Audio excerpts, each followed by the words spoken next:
ఇవాళ రానోళ్ళు బయట ఉన్నారు. వాళ్ళు ఇందులోకి వస్తే వాళ్ళు బీసీలు కావచ్చు, వాళ్ళు ఎస్సీలు కావచ్చు, మైనారిటీలు కావచ్చు, ఎవరైనా లెక్క ఆటోమేటిక్గా పెరుగుతుంది.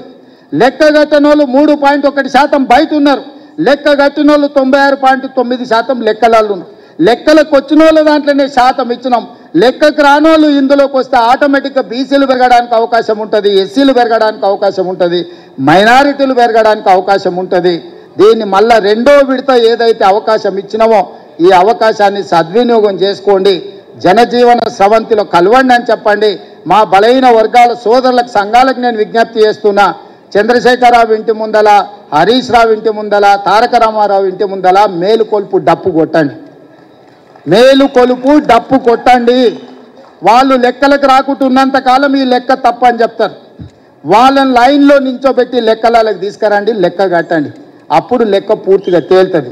లేకపోతే సామాజిక బహిష్కరణ అనే శిక్ష విధించండి వాళ్ళకు.